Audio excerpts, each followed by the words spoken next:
네, 안녕하세요. 전기철입니다. 이제 대망의 6장 들어옵니다. 5장까지 만들었던 벽돌 깨기 게임 기억나시나요? 공이 2차원으로 반사되면서 움직이고 마우스를 이용해서 하단의 라켓을 움직입니다. 그리고 상단에 2차원 배열을 이용해서 벽돌이 구현되어 있습니다.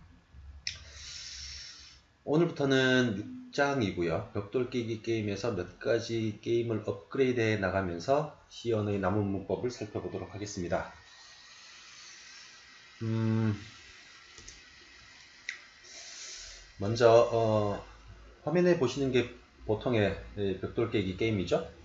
지금 이때까지 우리가 만든 게임과 다른 점을 살펴보면 보통의 벽돌 깨기 게임은 이렇게 벽돌 종류가 다릅니다. 그래서 종류별, 즉 색깔별 맞춰야 되는 횟수도 제한되어 있고요. 총알 개수도 나오고요. 또 화면에 몇 가지 게임에 관련된 정보가 출력됩니다. 그리고 레벨이 있군요. 스테이지 개념이 있습니다. 그리고 공의 속도가 빨라지거나 또는 공이 라켓에 붙거나 자석 기능이죠. 등등등등 세부적으로 구현해야 될 사항이 여러 가지가 많습니다. 우리는 가장 심플한 게임만 지금 만든 상태인 셈이죠. 여기서 이제 게임을 업그레이드 한번 해보겠습니다. 말씀드린 것처럼 현재 게임은 게임 종료를 판단하지 않습니다. 뭐 벽돌을 다 깨거나 아니면 공이 하단에, 그러니까 공을 놓쳐도 게임이 끝나지 않습니다. 두 번째는 게임 스테이지가 현재 없죠. 그래서 스테이지를 만들 필요도 있습니다. 그리고 게임 맵이 지금은 너무나 단순합니다. 다양한 모양의 게임 맵, 벽돌의 모양을 말하는 거죠. 그리고 총알 기능도 있었으면 좋겠습니다. 총알을 발사해서 벽돌을 깨면 더 재밌을 듯 합니다. 그리고 현재 그래픽 게임이긴 하지만 멋지지가 않죠. 멋진 색깔과 효과로 멋진 그래픽 게임을 만들었으면 좋겠습니다. 사운드 기능도 없습니다. 공이 반사될 때 또는 벽돌이 부서질 때 사운드 효과가 있으면 좋겠습니다. 벽돌의 종류도 다양하고 아이템을 대치하고 등등등등 여러가지 기능이 있을 듯 합니다. 이런 기능을 다 추가하면 사실 지금 코드 분량보다 두세 배 더 길어질 겁니다. 지금 가장 핵심적인 파트만 구현되어 있는 셈이죠. 이 모든 것을 다 지금 해볼 수는 없고요. 중간에 있는 두 가지만 한번 해보겠습니다. 그래서 먼저 게임 맵을 다양히 한번 해보겠습니다. 여기서는 이제 CN의 파일 입출력을 공부해 볼 겁니다. 그래서 다양한 벽돌의 모양을 파일에 미리 적어두고 그 파일 형태로 벽돌을 배치하는 게 되겠습니다. 두 번째는 총알 기능을 한번 구현해 보도록 하겠습니다. 총알은 키보드를 누를 때 발사하도록 하고요. 총알의 X좌표와 Y좌표를 구조체라는 자료형으로 한번 표현을 해 보겠습니다. 그래서 먼저 총알 기능을 먼저 한번 만들어 보도록 하겠습니다. 그래서 총알 쏘기를 먼저 만들어 볼 텐데 뭐 이런 모습이죠. 일단 한번 미리 완성된 게임을 한번 실행해 보도록 하겠습니다. 지금 여기가 완성된 코드이고요. 실행을 하면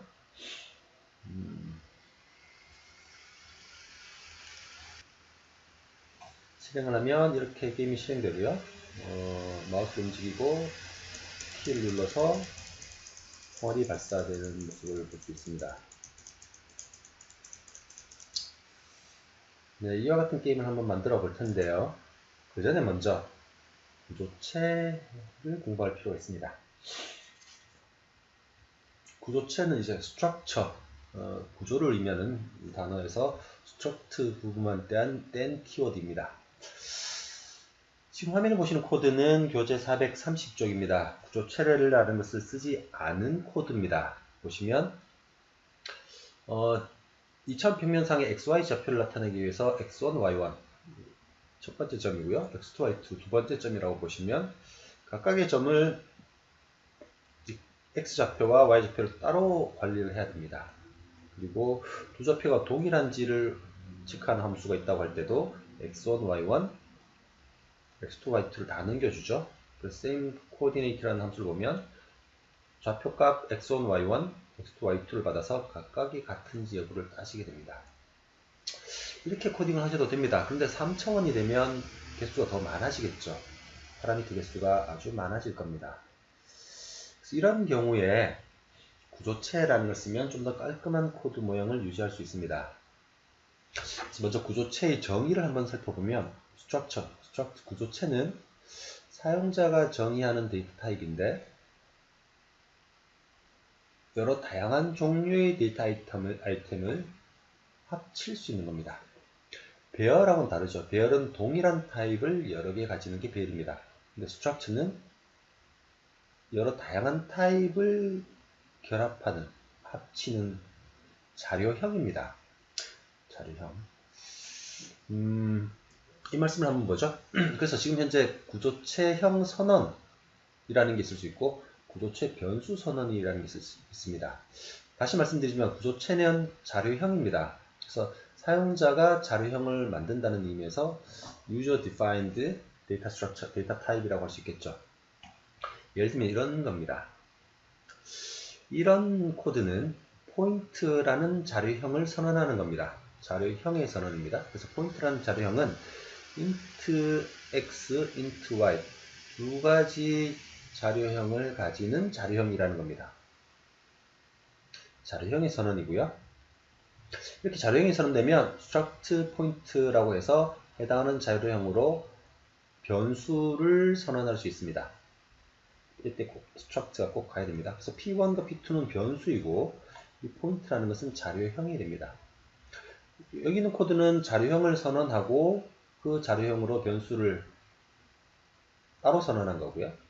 우측에 보시면 동일한데 자료형을 선언함과 동시에 변수 선언이 이루어지는 겁니다. 그래서 자료형이 선언함과 동시에 해당하는 변수 선언도 가능합니다. 좌우 어니형이나 본인이 원하시는 스타일을 쓰시면 됩니다.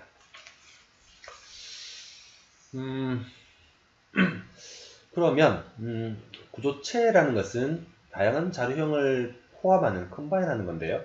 이 안에 있는 이런 것 int x나 int y를 멤버 변수라고 합니다. 그러니까 포인트라는 자료형의 멤버를 이루는 변수라는 의미죠. 멤버 변수라고 합니다. 그러면 실제로 struct point p1이라고 해서 p1이란 변수가 구조체 포인트형이라고 변수를 선언한 후에 p1은 점을 붙여서 p1.x, p1.y와 같이 닷들을 통해서 멤버 변수를 접근할 수 있습니다. p1.x는 20, p1.y는 20 이렇게 할 수 있습니다. 실제로 구조체의 멤버 변수를 접근할 때는 두 가지 연산자가 있습니다. 닷 연산자와 화살표 연산자가 있습니다. 그래서 닷 연산자를 직접 멤버 참조 연산자라고 하고요. 화살표는 간접 멤버 참조 연산자라고 합니다. 간접이라는 뜻은 나중에 포인터 변수를 이용한 구조체 변수 사용할 때 설명을 드리겠습니다. 그래서 일단은 닷을 이용한 직접 멤버 참조 연산자를 이용해서 구조체의 멤버 변수를 참조해 보도록 하겠습니다. 교재 432쪽입니다. 앞에서 보셨던 코드를 구조체로 한번 변환을 해보겠습니다. 구조체를 써서 한번 변환을 하겠습니다. 상단의 구조체 자료형 선언입니다. 구조체 선의 끝에는 꼭 세미콜론을 붙이셔야 됩니다. 그리고 포인트라는 구조체는 두 가지 자료형, 두 가지 멤버 변수를 사용합니다. 이렇게 되면 print coordinate라는 함수는 이렇게 구조체형 변수 하나를 받는 것으로 선언할 수 있습니다. 그래서 struct point p, struct를 꼭 붙이셔야 되고요. 그렇게 되면 print coordinate 함수에서 p.x, p.y처럼 쓰실 수 있습니다. 앞에서 보셨던 is same coordinate 두 개의 좌표가 동일한지를 보려면 struct point p1, struct point p2 두 개의 구조체 변수를 받으면 되겠죠. 그래서 p1.x는 p2.x이고 p1.y가 p2.y이면 이렇게 됩니다. 이렇게 하면 파라미터 개수가 하나씩 줍니다. 반으로 줄죠. 훨씬 코드가 깔끔한 걸 아실 수 있습니다. 이 두 개 함수를 정의하고 메인 함수 보시면 구조체의 멤버 변수를 구조체의 변수를 선언합니다. 그리고 두 개의 구조체 변수에 대해서 값을 할당하고 프린트 코디네이트 할 때 해당하는 구조체 변수 하나만 전달해 줍니다. isSame coordinate도 두 개의 구조체 변수 각각을 넘겨주면 되겠죠. 훨씬 코드가 깔끔합니다. 그리고 구조체 변수 사이에도 대입 연산자가 가능합니다. 이렇게 하면 p1이라는 구조체 변수의 값을 p3라는 구조체 변수로 대입합니다. 이렇게 대입하면 같은 구조체 변수이니까 해당하는 멤버 변수끼리의 대입이 이루어지게 되는 겁니다. 중요합니다. 구조체 변수 사이에서도 대입 연산자를 쓸 수 있습니다. 이 말을 강조하는 이유는 구조체 변수가 일반 변수에서 쓰는 연산자를 못 쓰는 게 있으니까 이 점을 강조하는 겁니다. 구조체 변수는 대입 연산자를 쓸 수 있습니다.